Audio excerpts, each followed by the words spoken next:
I'm Delaney Ward, 34, a finance manager for the family hotel in Napa. My brother snagged the microphone at the end-of-year gathering and bragged loud enough for 50 guests to hear that Mom was handing me 35% of the shares. "You get zip!" Champagne popped. Cheers erupted. Everyone toasted his big win. I stood quiet and remote, my thumb hovering over the button in my palm. Mom gave a tiny nod from the head table, like she'd already signed the papers in her head.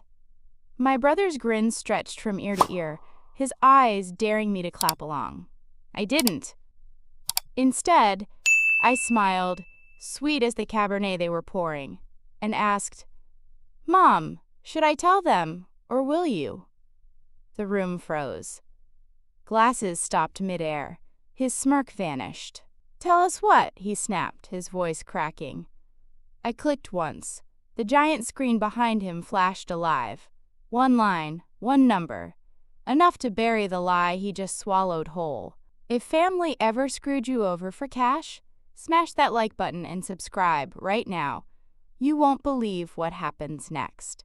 Late that night, the ballroom gleamed under the chandeliers, shadows flickering across the velvet drapes. I approached the projector setup, sliding the USB into the slot with a faint snap. The massive screen ignited, casting a cold glow over the tables. The first slide hit hard.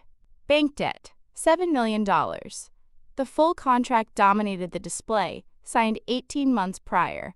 Dad's precise block letters anchored the bottom line. Mom's flowing script curved beside it like a false promise.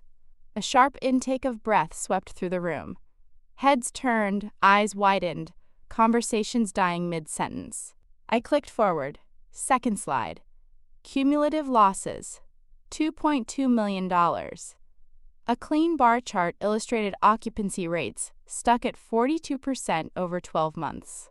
The ambitious new wings, sold as our salvation, drained funds with every vacant room. Hallways designed for luxury echoed with the sound of empty housekeeping carts rolling through silence during what should have been busy seasons. The figures stood undeniable. My Aunt Norma, the head accountant who had managed our ledgers for 2 decades, rose from her seat at the front table. Her chair pushed back with a deliberate scrape. "I issued warnings back in July," she stated, her tone firm and unyielding. "Presented your mother with detailed projections. She instructed me to suppress them until the expansion generated revenue." Norma's gaze fixed on Mom without wavering. Revenue never materialized. Weston charged down the aisle, elbowing past relatives.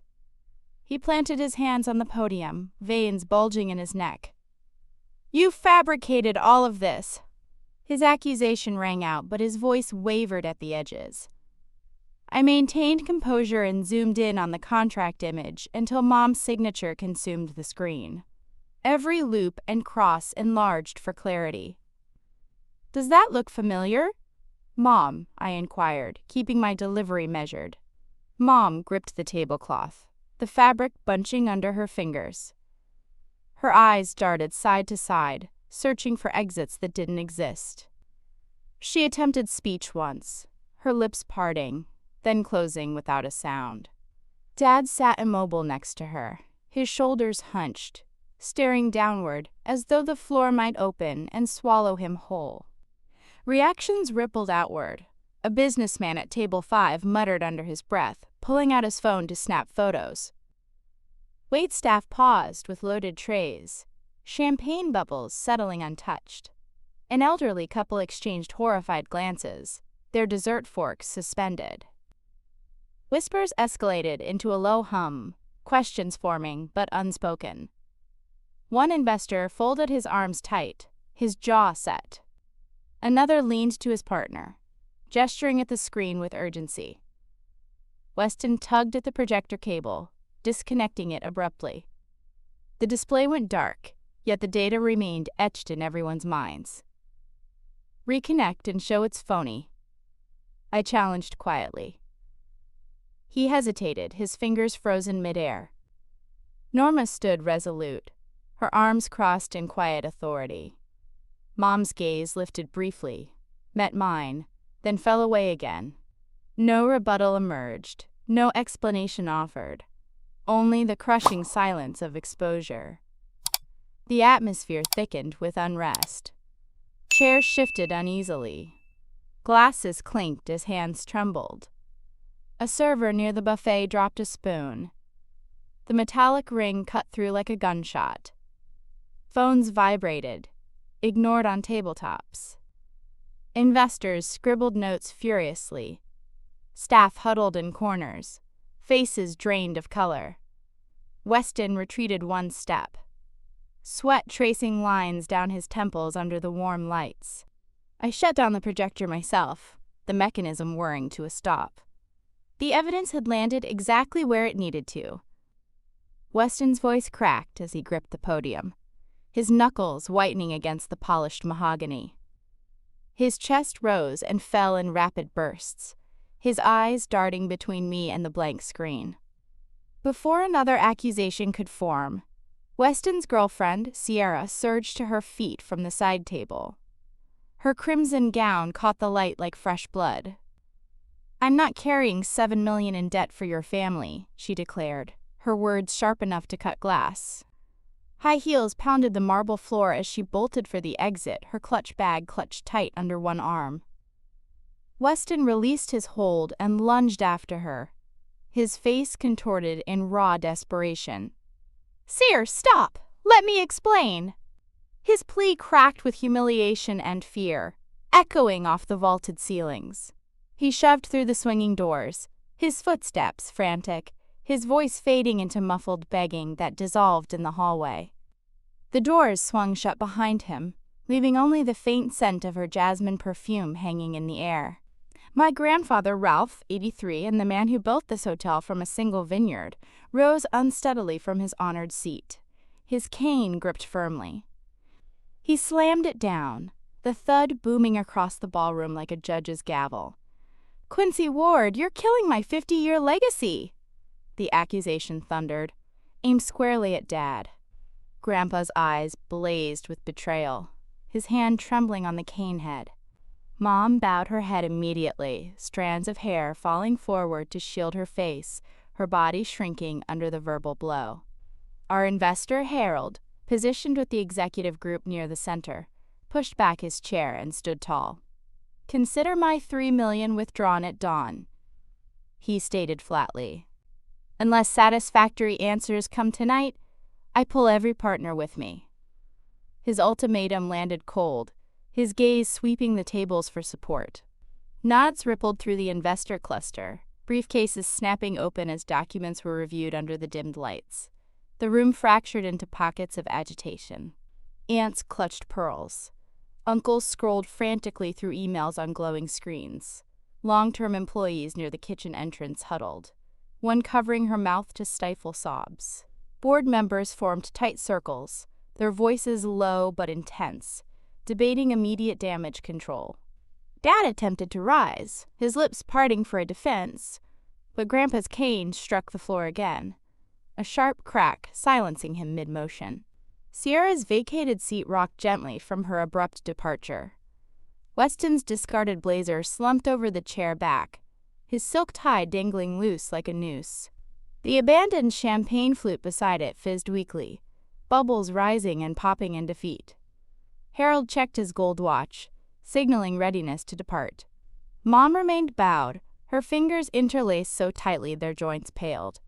Grandpa lowered himself back into his chair, his breath labored but his resolve unbroken. "Started with one guest room and a dream," he grumbled, his voice carrying to nearby tables. Harold motioned a server for his overcoat, buttoning it with deliberate calm.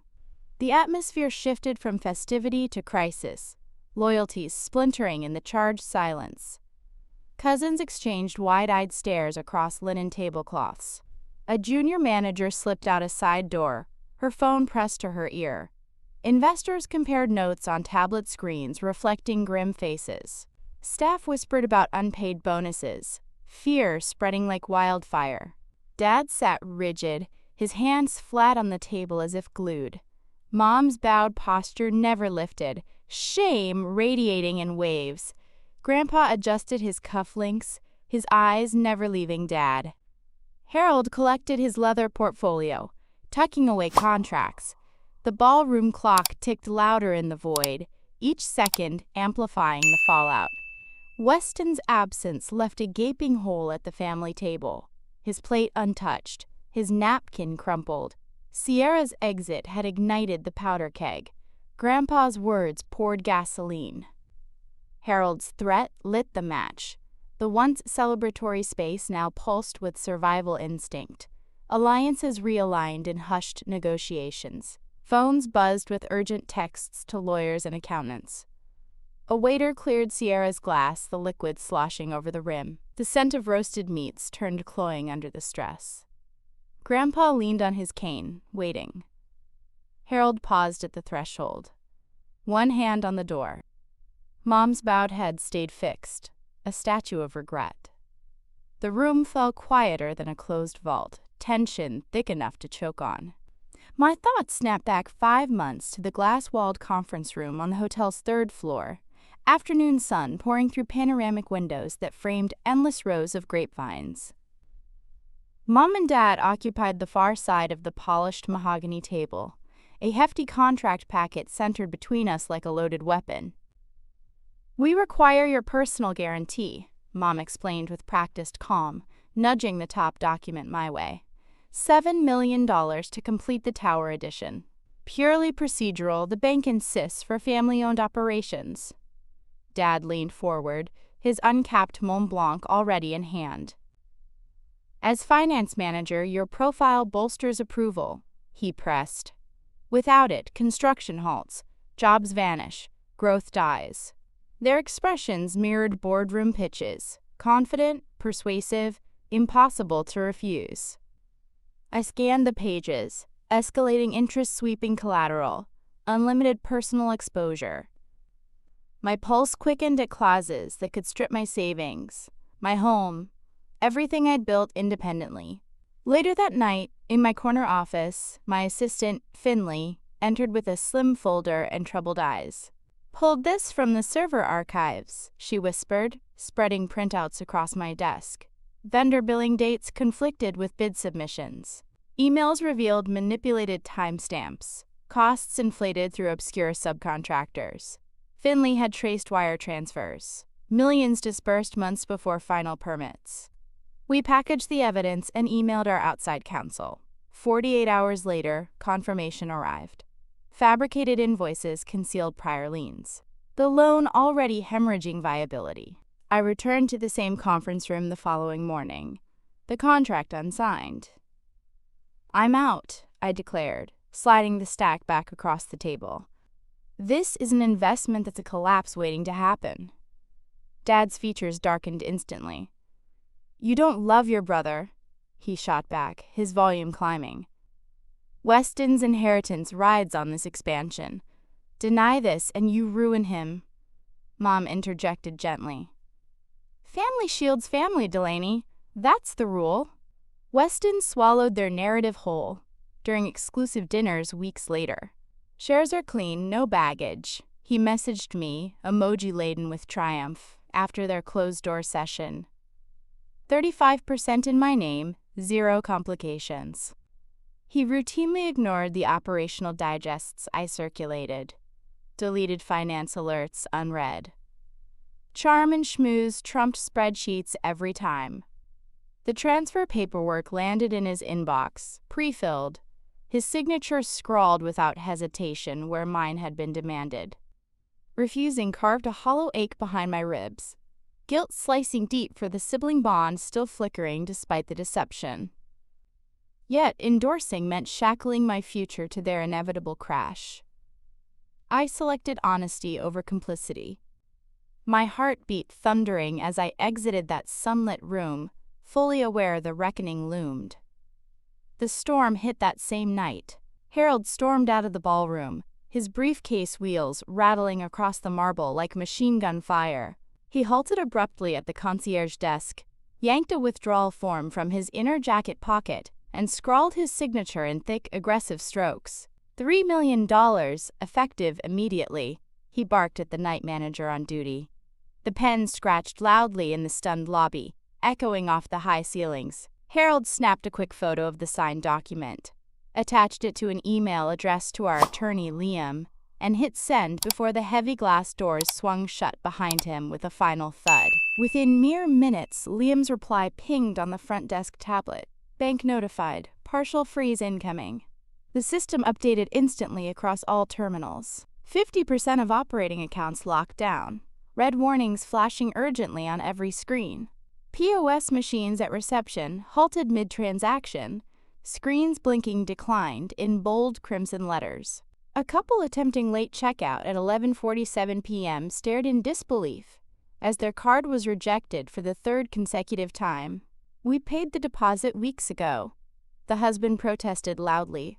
The clerk apologized profusely, her hands trembling, unable to override the system lock. Word spread through the corridors like wildfire in dry brush. Housekeepers on the night shift clustered in the laundry room, whispering frantically about bounced direct deposits hitting their personal accounts. Two bellhops overheard the chatter and bolted for the employee exit, uniforms half unbuttoned in haste. By midnight, 10 staff members, front desk agents, valet attendants, maintenance technicians, submitted resignations via the internal HR app, citing payment security concerns as the sole reason. Their digital signatures stacked rapidly in the system, each one a small but devastating earthquake. Checkout chaos erupted in the lobby. Guests wheeled suitcases into a growing, agitated line, their voices rising in frustration. A family of 4 argued vehemently over a $1.200 incidental hold that refused to release. A businessman slammed his platinum card on the counter, demanding immediate manual processing. Phones emerged, videos recording every heated gesture and raised voice. One woman live-streamed directly to her followers. "Luxury hotel can't even take payment. Avoid Napa Ward at all costs." The clip skyrocketed to 5,000 views before the valet retrieved her Tesla from the garage. Dad convened an emergency huddle in the manager's office, fluorescent lights buzzing harshly overhead. "Override the freeze now," he ordered the IT lead sharply. "Impossible," came the immediate reply. "Bank side lock requires board approval." Mom paced relentlessly, her heels clicking against the tile floor, her phone pressed to her ear, pleading with the lender's emergency line. No answer came. The night auditor resorted to printing paper receipts by hand, carbon copies smudging under sweaty palms. Luggage piled up unattended in corners, tags fluttering loosely. A honeymoon couple demanded a full refund in cash, non-existent under the freeze. Security escorted them to an ATM in the gift shop that also displayed insufficient funds. Shouts echoed off the vaulted ceilings. Children began to cry. Porters abandoned their posts entirely. The once pristine lobby devolved into a bazaar of complaints. Rolling bags blocking aisles, staff vanishing one by one into the night. 1 week later, Finley texted a photo of the front gate. The wrought iron bars chained shut under a freshly painted sign, temporarily closed for renovations. No guests milled the driveway. The valet stood idle, keys dangling from empty boards. The parking lot, usually packed with luxury sedans, held only a handful of employee cars gathering dust.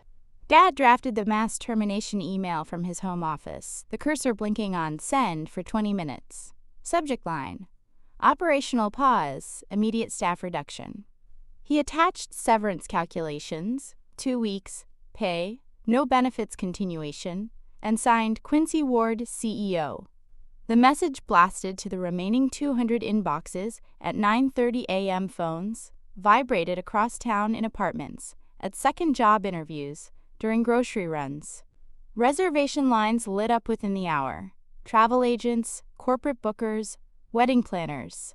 80% of forward bookings vanished in a digital avalanche. Confirmation numbers canceled en masse. Deposits refunded from the unfrozen sliver of accounts. The online portal crashed under the surge, error messages replacing availability calendars.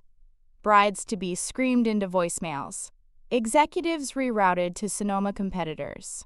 Finley forwarded screenshots of the fallout. A longtime concierge weeping openly in the staff break room. mascara streaking as she read the email aloud to stunned colleagues. Another cook dropped his apron on the prep table, tears splashing the stainless steel. A maid clutched her phone, sobbing into her locker. 10 years of service reduced to a PDF attachment. The lobby, once echoing with laughter and clinking glasses, now amplified every footstep of the skeleton crewboarding windows. Dust sheets draped chandeliers. Champagne flutes gathered in crates. Delivery trucks turned away at the gate, produce rotting in the California sun. Social media exploded with tagged photos of the closure sign. Hashtags, #NipAwardDown trending locally. Dad stared at the screen, his face ashen. The vineyard view from his window mocked the empire's sudden shrinkage. Phones rang unanswered. Voicemail filled. The website auto-reply promised updates soon, but no one believed it. 3 months of legal battles dragged on, depositions stacking like unpaid bills in fluorescent-lit conference rooms across the valley.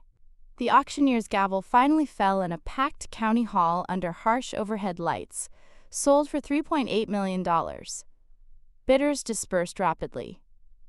The primary lender claimed the proceeds, leaving a gaping deficit of $3.2 million after attorney fees, accumulated back taxes, and previously undisclosed liens were deducted.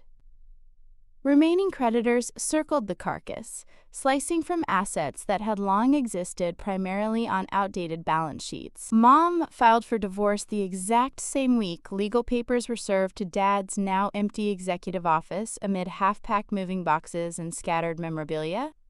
The family court judge divided what little survived the collapse. Her, the over-leveraged downtown condo with its ballooning monthly payments. Him, the classic Jaguar now parked indefinitely under a protective tarp in a rented storage unit. No spousal support awarded, no lingering joint accounts. Separation absolute on official documents, devastating in everyday reality. She vacated the property before the final signatures fully dried, personal items boxed in Sharpie-labeled cartons stacked by movers. Weston drifted through a series of temporary positions, his once potent sales charisma rendered ineffective without the prestigious family brand to leverage. He eventually secured a cramped one-bedroom rental in Oakland, walls so thin that neighboring disputes filtered through nightly like unwanted radio static. His updated resume still listed hospitality executive in bold lettering. Yet barista shifts at local cafes covered basic rent and minimal utilities. The heavily touted 35% share allocation evaporated entirely during the forced sale. Earlier assurances reduced to meaningless echoes in empty hallways. A weathered envelope arrived at my temporary mailing address, Grandpa's unsteady cursive handwriting scrawled across the front in faded blue ink. Inside lay a single handwritten page. "Delaney, your unflinching courage spared me from total disgrace and ruin. Insisting on the truth preserved what scant honor remains in our name. Thank you for shouldering the heaviest load." Tucked within the fold, a single pressed vineyard leaf carried the faint, lingering scent of earth and better harvests long past. Official court transcripts chronicled the empire's downfall in cold, clinical prose.